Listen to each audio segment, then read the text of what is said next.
Shalom. Devosi 1 Samuel pasal yang kelima, ayat 1-12, demikian firman Tuhan. Sesudah orang Filistin merampas tabut Allah, maka mereka membawanya dari Ebenezer ke Asdod.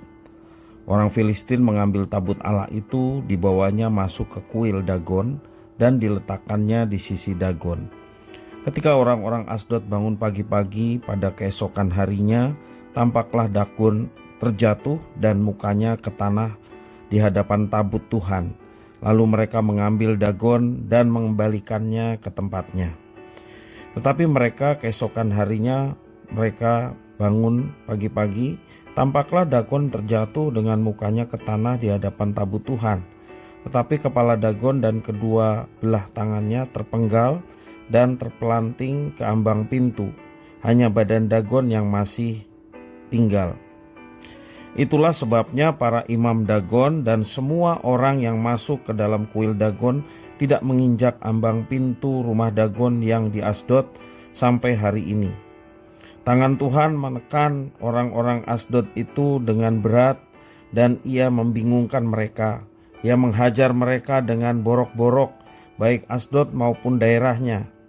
Ketika dilihat orang-orang Asdod bahwa demikian halnya, berkatalah mereka, "Tabut Allah Israel tidak boleh tinggal pada kita, sebab tangannya keras melawan kita dan melawan Dagon Allah kita." Sebab itu mereka memanggil berkumpul kepadanya semua raja kota orang Filistin dan berkata, "Apakah yang akan kita lakukan dengan tabut Allah Israel itu?" Lalu kata mereka, "Tabut Allah Israel harus dipindahkan ke Gad." Jadi mereka memindahkan tabut Allah Israel itu ke sana. Tetapi setelah mereka memindahkannya, maka tangan Tuhan mendatangkan kegemparan yang sangat besar atas kota itu. Ia menghajar orang-orang kota itu, anak-anak dan orang dewasa, sehingga timbul borok-borok pada mereka. Lalu mereka mengantarkan tabut Allah itu ke Ekron. Tetapi sesampai tabut Allah itu di Ekron, berteriaklah orang Ekron itu demikian, "Mereka memindahkan tabut Allah Israel itu kepada kita untuk mematikan kita dan bangsa kita." Sebab itu mereka memanggil berkumpul semua raja kota orang Filistin itu dan berkata, "Antarkanlah tabut Allah Israel itu, biarlah itu kembali ke tempatnya, supaya jangan dimatikannya kita dan bangsa kita. Sebab di seluruh kota itu ada kegemparan maut. Tangan Allah menekan orang-orang di sana dengan sangat berat. Orang-orang yang tidak mati dihajar dengan borok-borok, sehingga teriakan kota itu naik ke langit." Demikian firman Tuhan. Kalau kita perhatikan perikop firman Tuhan sebelumnya memaparkan bagaimana Tuhan Allah menghukum Imam Eli dan anak-anaknya serta umat Israel melalui kekalahan mereka dalam peperangan melawan orang Filistin, dan secara khusus lewat dirampasnya tabut Tuhan Allah oleh musuh. Hukuman itu diberikan karena anak-anak Eli telah melanggar kesucian Allah dan mengakibatkan semua Israel juga berdosa kepada Tuhan. Dalam perikop firman Tuhan hari ini, kita belajar bahwa kesucian Tuhan Allah atau Allah Yahweh bersifat universal. Dia bukan hanya Allah Israel, tetapi Allah bangsa-bangsa termasuk Filistin. Maka orang Filistin pun mendapatkan ganjaran karena melanggar kesucian Tuhan Allah Israel. Mereka mengira bahwa Yahweh hanyalah salah satu dewa yang boleh disejajarkan dengan dewa-dewa mereka. Bahkan mereka mengira Yahweh telah kalah dari dewa Dagon mereka, terbukti dari kekalahan pasukan Israel dari orang Filistin. Itu sebabnya mereka menaruh tabut Allah yang bagi mereka seperti berhala Yahweh di kuil Dagon, agar Yahweh melayani Dagon.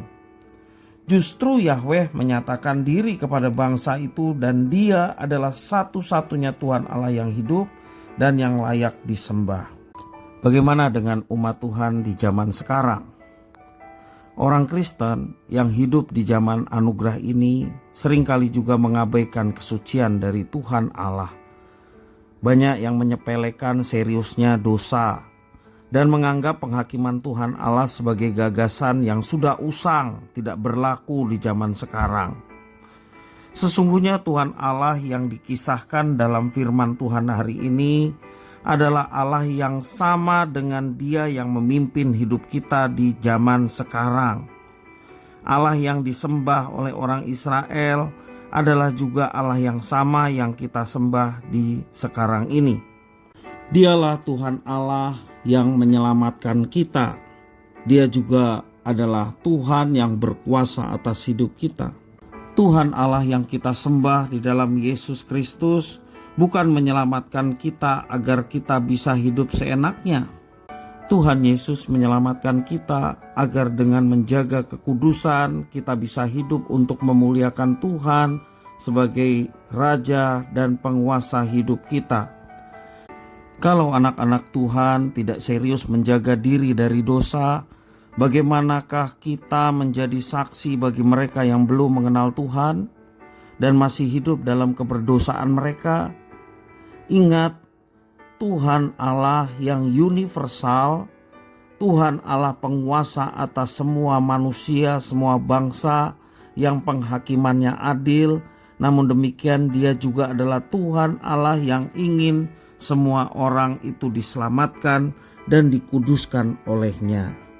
Kalau kita sudah menyadari bahwa kita sudah masuk dalam hitungan umat Tuhan di masa sekarang ini, menjadi tugas kewajiban kita untuk tetap hidup dalam kekudusan, untuk hidup kita boleh menjadi saksi-saksi Tuhan, supaya ada banyak orang-orang yang pada akhirnya boleh mengenal Tuhan yang sejati, Allah yang sejati di dalam Yesus Kristus, dan tentunya pengenalan akan Tuhan yang benar membawa banyak orang masuk dalam keselamatan yang disediakan Tuhan bagi manusia.